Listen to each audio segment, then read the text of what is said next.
Hello, everyone. Welcome to a brand new episode of Newsflash today. We have so much news to talk about. It's going to be one of those shows, folks, where I'm not even sure if I am covering it all. On the show today, we're talking about the coronavirus. Fears are driving stocks down for the sixth day and into correction territory to put pressure on businesses and supply chains around the world that little virus has. And really what it's doing, I think, for U.S. politics is it's bolstering the case for Medicare for all and universal paid sick leave. So we'll take a look at the case for that being made by the coronavirus. We'll take a look at the 2020 race in a bombshell new article in the New York Times.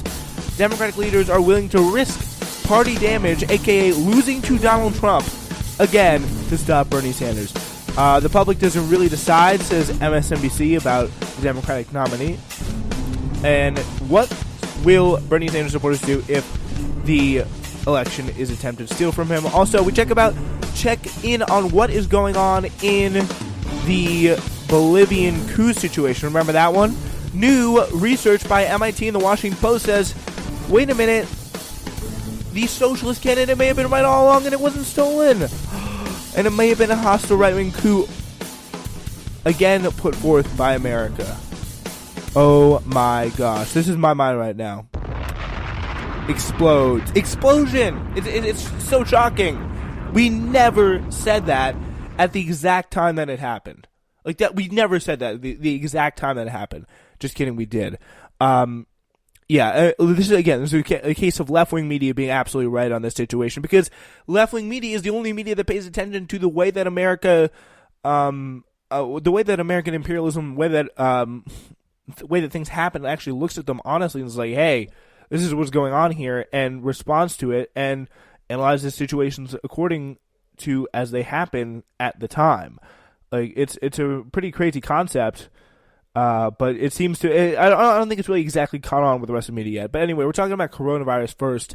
As the global stock market slid for this sixth straight day on Thursday, as the S&P index plunged to its worst loss in almost 9 years, investors worldwide grew increasingly fearful that the coronavirus outbreak may cause a recession as it squeezes corporate profits. So that very well could cause a possible recession here.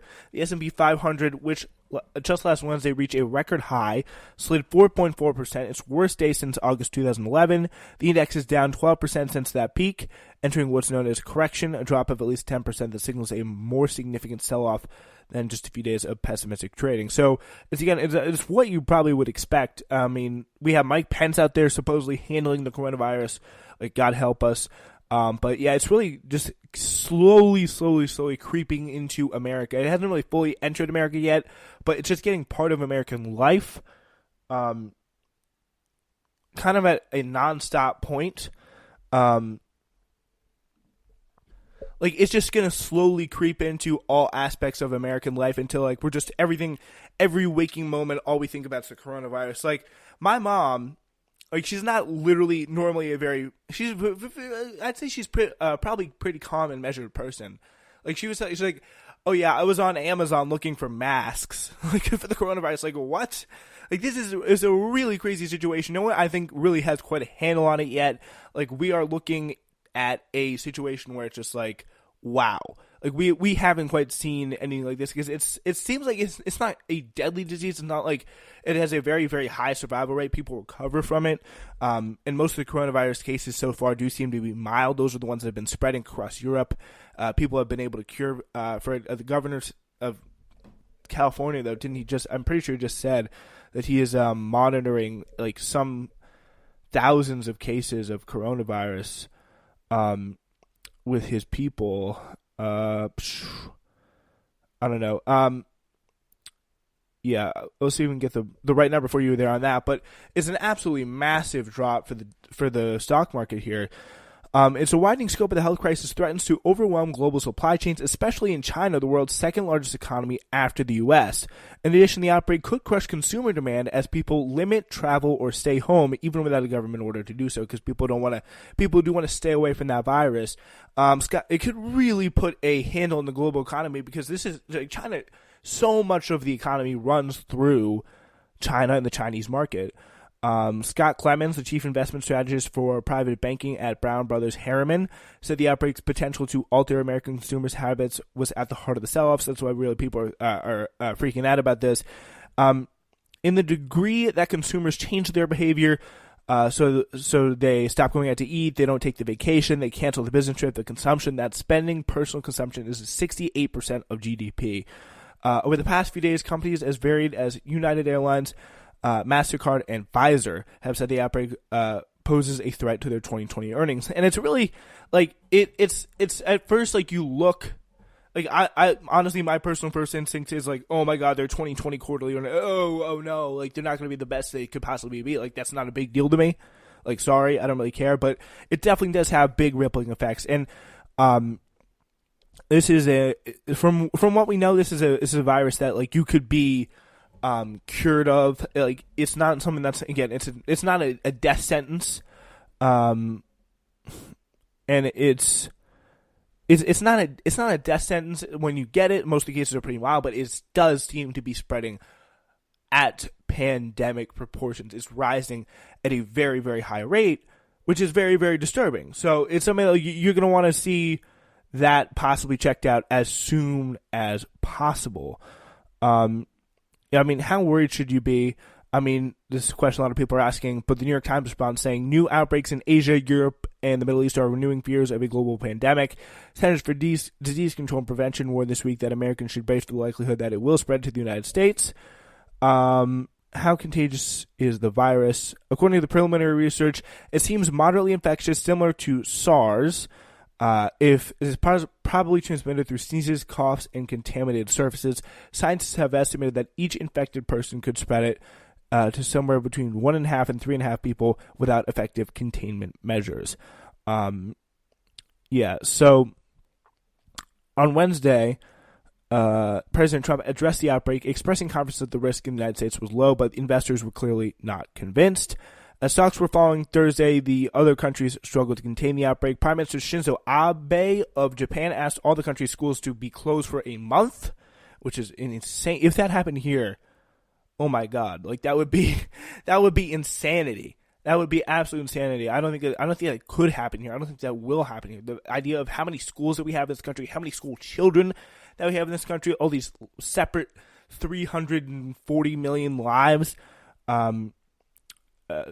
Not all of them obviously are going to school, but like, let's say, I don't know, 200 million lives, throw that number out there, like putting their lives on hold for the coronavirus is absolutely insane thing to think about. But again, the population size in Japan versus the United States obviously very different, but that is the scale and the fear that I think you're seeing in a lot of other different countries, which it hasn't really quite hit. We haven't had that kind of inciting event of, oh crap, the virus is here now. Like, this is not good.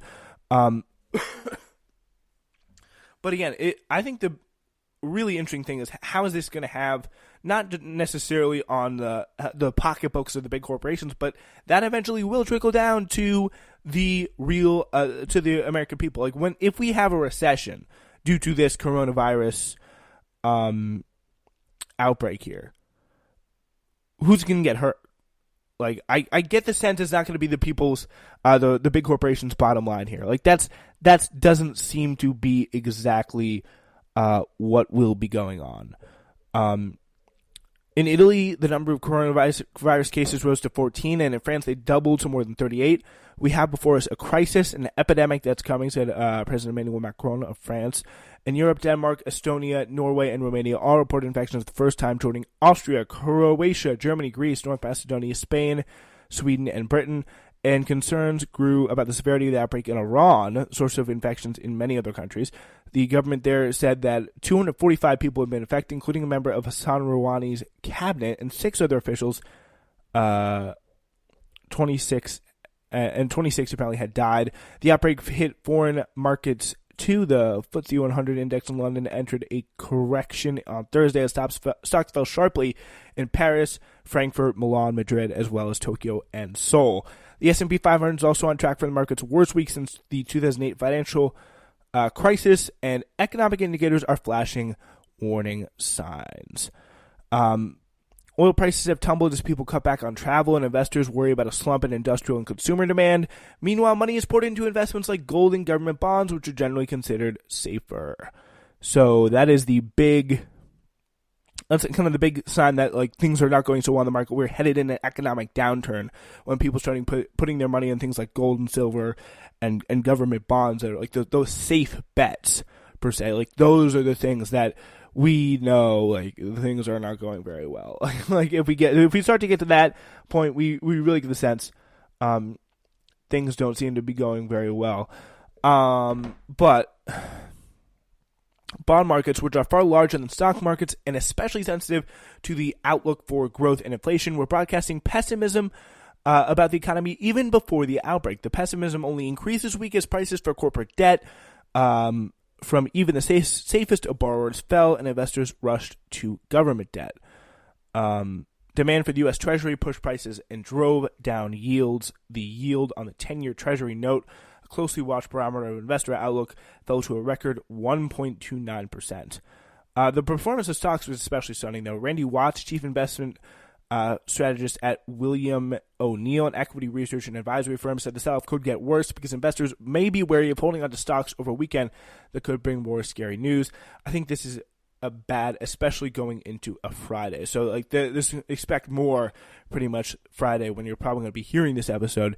Shares of Microsoft, the most valuable company in the United States, fell 7% after the software giant said on Wednesday the evening that its sales in the current quarter would be lower because of the outbreak's effect on its supply chain. Anheuser-Busch InBev, the maker of Budweiser, forecast a steep drop in quarterly profits. Its shares fell 9%.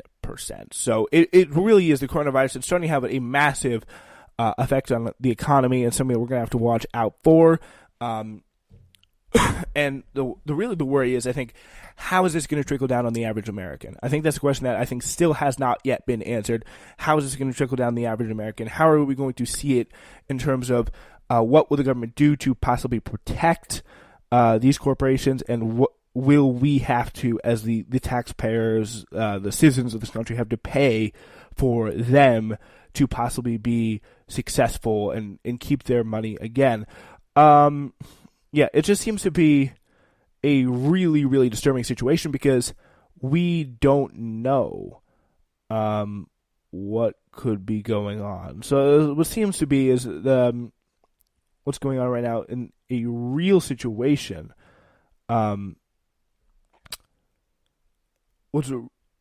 Chris Hayes is talking about this. So here's what seemed to be the chain of events.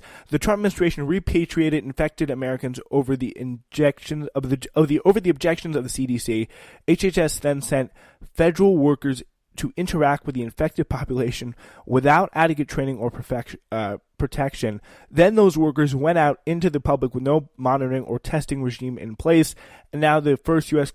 contracted case has appeared right near one of the Air Force bases where this all happened. When someone at HHS raised alarms about this, she/he was criticized for hurting morale, then ordered to another position or to be fired.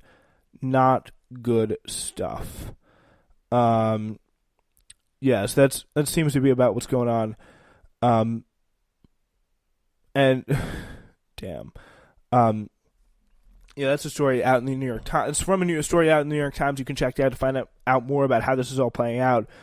This is a Diamond Princess cruise ship that was passengers that were flown back, were 14 American citizens who tested positive for the virus. These were flown back, but were not taken care of properly, I think is what happened here. It's just an absolute mess, really, what's going on right now. But here's the thing. The global coronavirus outbreak, which also threatens the United States, and the widely criticized effort by the Trump administration to address it, by the way, putting Mike Pence, a guy who literally presided over the worst AIDS outbreak in the country when he was governor of Indiana, in charge of it, is offering advocates of both paid sick leave and Medicare for all an opportunity to make the case that such universal social programs are not only morally right, but would serve a key public health function. Bernie Sanders was among those who suggested Wednesday that a Medicare for all system, falsely dismissed by Republicans and corporate Democrats as prohibitively expensive and unrealistic, could afford all Americans the ability to see a doctor if they developed a flu-like symptoms associated with coronavirus, especially officially known as COVID-19. And it's like,